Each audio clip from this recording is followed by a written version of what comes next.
slow crawl out of that banked final corner. Speed will now quicken as they head up towards the lights, which in a moment will go from red to green, assuming that Niels Vitic, the race director, is happy with the positioning of the cars. Bastian Buus then on pole position. Lights are red, lights are red, lights are red. Green, blast off, and many of them dive out of the pack. There's one car on the grass already shedding bodywork as it goes, but Bastian Buus will lead. Patrick Niederhauser gets up the inside of Gilles Magnus, got his elbows out, tries to muscle his way through. And as they accelerate their way up to turn 2 for the first time of asking them, it is Bastian Buus in the lead. There's a spinner. It is a Lamborghini. I fear that might be extra. The Dennis Marshall Ferrari that has gone around. It is the Ferrari indeed that rotated. Everybody has avoided him. Niederhauser finally secures second place. There are 2 in the gravel. Mustang, I think, might be one of them. We knew it was all going to kick off. Kicked off before we even got to the start line, didn't it? I think it was Lapalainen, the Emil Frey Ferrari, lost his bonnet, was my guess on that one. Then Dennis Marshall got turned around, 2 cars in the gravel trap. Sector 1 is under yellow, unsurprisingly. I think this will go full course yellow. The drivers will know that, and they'll be pushing hard as we see the Rutronic Porsche down the inside of Smalley there. And I would reckon it would go safety car rather than full course yellow on the opening lap of the race, because they can scramble the safety car and get that on track if it is required. The start's under investigation, but as soon as the lights went green, lots of cars darted, didn't they? Left, right, into the middle of the pack. And so as here, you're on board with Eddie Cheever. He's coming up towards the end of the lap. Yellow flags out at turn 2. We've not had confirmation that we're going to go safety car as yet, but it's going to be a no overtaking zone on that part of the circuit as Bastian Buus controlled the start nicely. He leads the way. Safety car now called, so we will go safety car at the end of the opening lap. No real surprise there. Just flicked out. It was just the slightest of contact for that Ferrari on the right side there. Flips the bonnet off. It was Stoltz in the Mercedes that was the one that sort of dived to the middle and got sideways as he did so. There's Niederhauser up the inside of Magnus at turn 1. A bit of a rub between those 2. This is how Eddie Cheever saw the start. Yeah, 9 places gained. Seen 2 already straight away. Got the inside line into here, turn 1. You can see Farfus there really load up the middle, and that red parodying BMW. We're just hugging the inside. Might see Dennis Marshall fly off left some point here. That was the tyre smoke, and then you see him. Then we get the run on Chavez, which has got damage on the front left. I'm not sure if he's got it yet or not. Is it going to happen now? Potentially, as he dives in turn 3. Was that Jim Pla getting the front puncture that we saw him box for? Charles Wirtz also getting a good start, and Chavez see where he got the damage, but watch Dennis Marshall fly left. He got loaded up there. I think that's how Chavez got the front damage. I think Marshall got a poor run out. Chavez didn't want to lift and just fired him out the way. Let's have another look and work out what happened to Dennis Marshall then, because in the dust storm he's already been turned around and collected. I think that was the Marcus Siebert car that bounced off him as well. The Mustang's already got damage and then can't turn and harpoons the Corvette. So the Mustang had already got damage. Ovega just could not turn the car. Safety car peels in, green flag ready on the start line. Bastian Buus leads, Patrick Niederhauser leads, Gilles Magnus. That's your top 3. They're all class leaders. We're back racing then here at Zandvoort as Luca Engstler tries to line up for a move, and so on the inside does the Ferrari of Alessio Rivera. He doesn't do it. Others rejoining from the pits. Chavez dives up the inside line of Wirtz. The Aston Martin still losing bits of bodywork, but he's not boxed. He's carrying on in the race. Bastian Buus leads the way. Look down from the drone. Ricardo Feller dives up the inside of the Ferrari. Lucas Auer in the yellow Mercedes AMG tries to follow suit. Contact again. That was Rivera bouncing into the side. Wow. Around has got Ricardo Feller. He's up against the tyre barrier. Not good. Poor fella there. That really wasn't his fault. Rivera had an awful start. Kirchhoffer jumped him at the start, and then he just was going backwards, and he outbraked himself, and unfortunately Feller was the only thing getting him around the corner. He spun himself. I think he's going to get a penalty for that move as well. Great job by Kirchhoffer. You can see a defence there from one of the Audis. Looks like the Porsche is going to get the switch back. We can see Cheever now down the inside of Chavez. Farfus trying to follow him through. Looks like Charles Wirtz has got good pace. He's continuing his march. Chavez's damage is getting worse from that first lap incident. Spinelli looking to the inside of Farfus. It is going off. The car that also hasn't got pace is the other AF Ferrari of Neubauer. He's dropping a lot of places. And Feller has not yet got to the end of the first sector, so I'm fearful that the car is still stuck there. We'll keep an eye on that as the leaders come down through turn 11, 12 then for the first time after the restart. This is going to be the completion now of lap number 5. There's a batter, is that Loris Spinelli's car with bodywork hanging on it as well? Lamborghini up towards the end of the line, then they come. Right, Audi battle goes on. Gilles Magnus, Dylan Pereira. This is gold versus bronze. Magnus on the inside is the gold. Pereira's car nearest us runs in the bronze cup. And Dylan Pereira tries to brave it out all the way around the outside. He's got his nose in front. He's got the inside line. Now it's the outside line. Advantage Magnus, but now Pereira has the inside for 3. Job done. Nicely done. Maybe not. I think it looked like Magnus was trying to get the cutback. He will have a run, but nowhere to go. That was an amazing late break there from Pereira. I thought Magnus was going to roll out the brake and run him out of road on the exit of 1. Very fair, too fair, in my opinion there. Pereira, quickest man on the track at the moment, so he should be able to make headway into the Porsches. And these Audis very strong at the end of the straight, so if he has got the lap time advantage, I think he's got a chance of catching Niederhausen and maybe making another overtake into turn 1. Look at Luca Ensler now, all over the back of Magnus. They were talking about tyre wear. The Audis thought they were okay. I would say they were wrong with that guess at the moment. We have a start line infringement as well going on. That's for car 32, so that could explain how Charles Wirtz made up so many of those places on the opening lap. So Charles Wirtz under investigation. Ricardo Feller has done another fastest lap of the race. As you look back at Lucas Auer's car from Marvin Kirchhoff's McLaren, coming out of the Tarzan hairpin turn 1, kink at 2, and then accelerate now up towards turn 3, the Hugenholz box. This is where the road dips, it is banked. Mercedes hides itself behind that rear wing. This is Auer's view coming out the other side of the corner. Speed building now up through Hunsrück. Yeah, we've got cameras looking at each other, and the vibration at McLaren is as rough as it looks. A flat plane V8 engine in there, so you feel all of those vibrations as a driver, and that is another distraction from you. And look at Kirchhoffer, he has dropped right off the back now, hasn't he? He was only half a second behind Ensler. We can't even see him from Lucas Auer's position right now. I think they're going to have to box that car early and potentially lower the tyre pressures for Kirchhoffer's teammate Benji Goeth in the second half of this race. And look at this, Magnus back round Pereira, so that's switched around. Good job from Magnus Metronomic with his pace so far. Pereira quite the opposite, peaks and troughs so far, and will he be able to hold on from the hard charging Ensler? Yeah, just the Lamborghini getting closer again in 5th place, so the two Audis delaying one another by squabbling. Up towards Hunsrück they go. Bastian Buss still leading, but he's not getting away and he's not being caught. That margin has plateaued at 11 tenths. It's been like that for the last 4 or 5 laps. Let's have a look here in replay. The cars battling. This was the Audi squabble up the inside. Good late lunge there by Gilles Magnus. Ran a little bit wide, but was still able to control it coming off the corner. Now, Patrick Niederhauser is now 9 tenths back from Bastian Buss and 1.8 seconds up the road from Gilles Magnus. What's the significance of Niederhauser? He will inherit the race lead, assuming it's not a slow pit stop, because the Bastian Buss Porsche will have to make a 64-second pit stop line to line, which is the regulation time. So Niederhauser's pit stop can be as quick as Rotronic Racing can do it. The Klaus Graf managed squad operating the car, and Niederhauser bails now at the very start of the window, gets out of the traffic, and they'll put the very quick Sven Müller behind the wheel. So now the order starts to shuffle because Magnus is in as well. So also is Lucas Auer down the pit lane.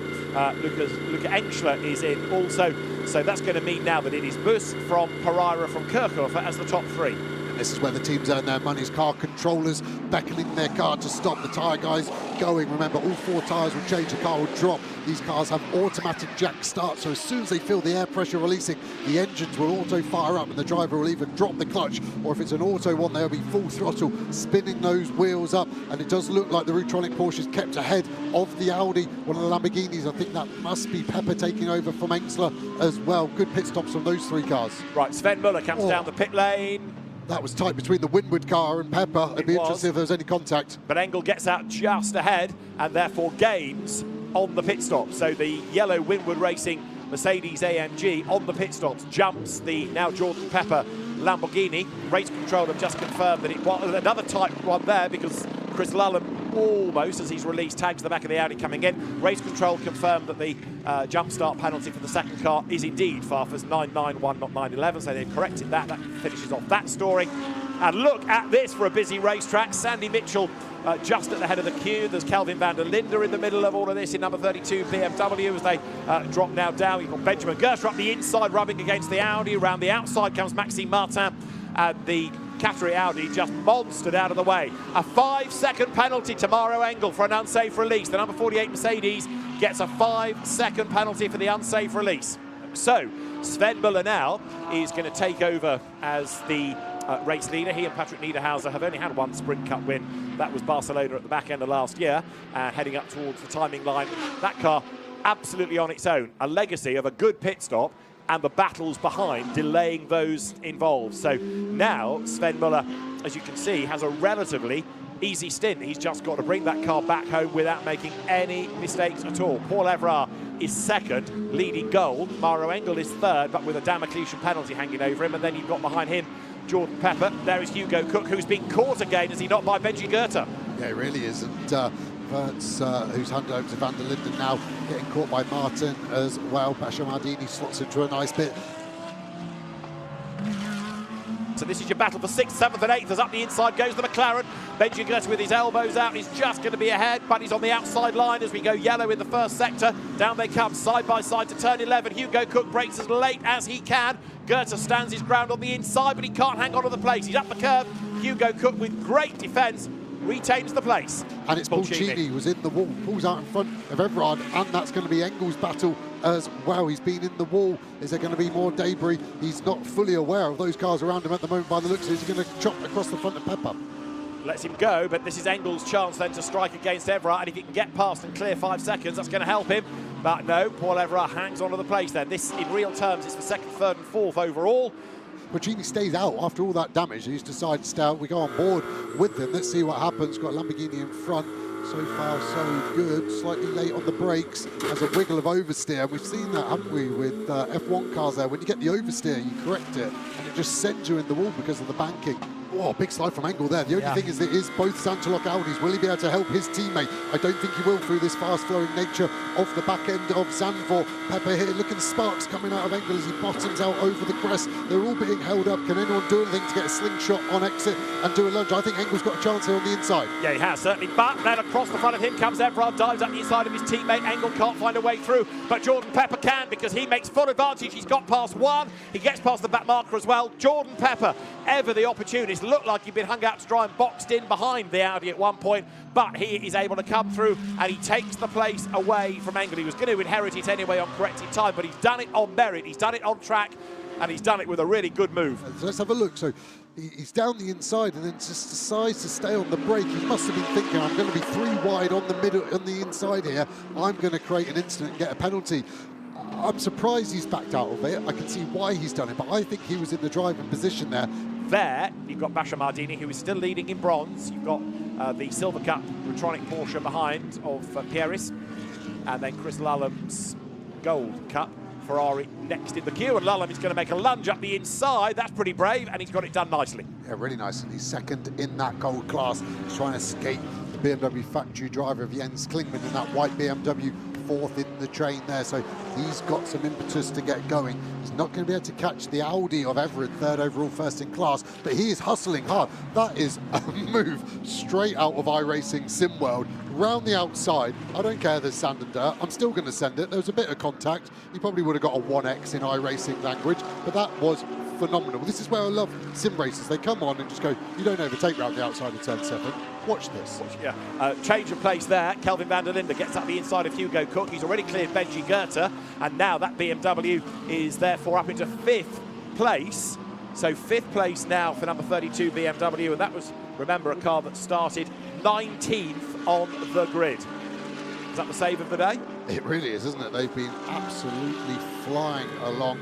Getting bored of this view right now, isn't he? The 78 Barwell car has just been sat there. Which car is this going? So it's an Audi. It's the category Audi again, I think, being lapped. But I was just thinking, you know, you've got, as you say, Goethe bored with the view. Well, Van der Linde did something about it. He jumped the McLaren, he jumped the Lamborghini, and he's away. But Goethe is stuck. Yeah, it's just the nature of the cars, and Hugo Cook goes in deep there. What's he going to do? He's got to afford space on the exit. He does not. There's contact. That slows them both up. Can Maxime Martin do anything? Is Goethe going to lunge him back? He's a bit far back to get his revenge on Cook.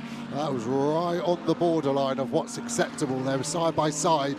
He alleviated him towards the outside, I would suggest, rather than push. And Hugo Cook thinking, don't care who you are, I want my place. And he's retained it, comes up to the timing line. Sven Muller to Jordan Pepper, 7.1 seconds, 2.9 back. He's a class-leading Paul Everard. fourth is Mauro Engel. Now, he's 10 seconds up the road from Kelvin van der Linde. That gap might come down, and then he might be in jeopardy as you look at Goethe and Cook side by side. Through will go Benji Goethe there, going up towards the approach to turn 3.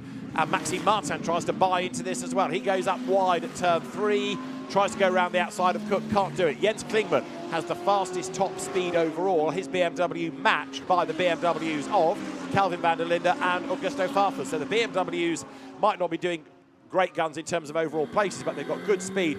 And this was a rather muscular Goethe getting up the inside of Hugo Cook. Yeah, rubs him up on the apex and gets the job done. I think Hugo Cook gave up because he was trying to hang around the outside. He knew how rough he had already been to that McLaren, so if he tried to stay there, he was going to get fired off as Engel is finally alongside. But it's going to be a hard move around the outside, trying to squeeze each other under the brake zone. Engel goes in deep, gets the job done. Great move, hard, fair racing from both. Right, now he's got to pull out 5 seconds, hasn't he? And he's got to do that in 11 3/4 minutes, which is not going to be easy. But Mauro Engel is going to be up for the challenge, assuming the team have told him. Now, if the message hasn't got through about the penalty, they need to give it to him to make sure that the remainder of the race is done like a qualifying session. Push, push, push, stretch that margin to be third overall. This is the lead Porsche, lest we forget.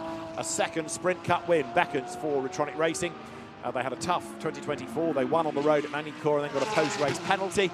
They did win in Barcelona at the back end of last year in the last round, and it looks as though they're going to win race 1 here in the second event of the year in Sprint Cup, because 1 lap to go now. 21 seconds coming towards Tarzan hairpin for Sven Muller. Goes through the hairpin ahead of Jordan Pepper. The gap 5.9 seconds, but Jordan ain't going to get there in time. And again, as we've been suggesting, Sven Muller just driving within himself. Yeah, it was that car that I said was going to win, wasn't it? The car that's leading. And I think the car you said was going to win was car 51 in 36. So we'll work out who won that bet later on. Close the door on your way, haven't we? Over the brow then goes Jordan Pepper. That's also been a good effort. Luca Engel got on with the job very effectively in that opening stint. 6th on the grid. Mauro Engel's car that was 7th on the grid, set for 3rd place. Considering that overtaking ain't easy around here, we've had more of it than perhaps anticipated, and a lot of drama from the very start of the race all the way through. So, checkered flag for Sven Muller. Retronic Racing, Sven Muller, Patrick Niederhauser and Porsche victorious at Zandvoort. Great drive by both of them. It is a win for the 2nd time in Sprint Cup for Sven Muller and Patrick Niederhauser. And Jordan Pepper and Luca Engel take 2nd. Luca Engel's best outright result. Mauro Engel and Lucas our 3rd. More good points for the championship. A win in gold and 4th overall for Gilles Magnus and Paul Everard.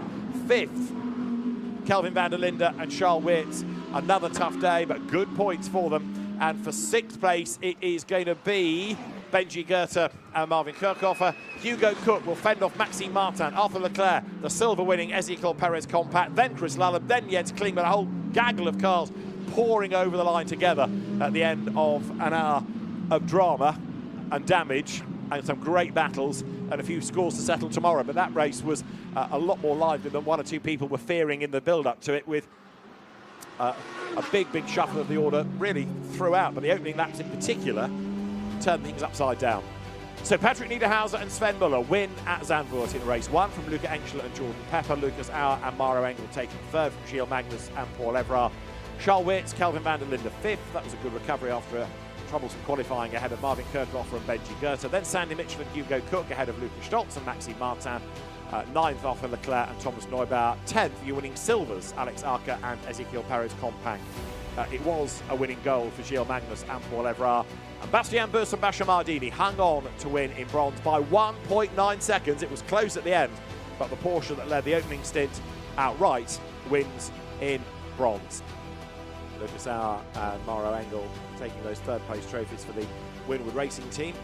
For Grasser Racing team, good to have Grasser looking so strong once again within GT World Challenge Europe. 2nd place for Luca Engel and Jordan Pepper, and the race-winning team, Retronic Racing, and the drivers Patrick Niederhauser and Sven Muller on the top step of the podium. And it's going to be really interesting to see what race 2 brings tomorrow here at Zandvoort.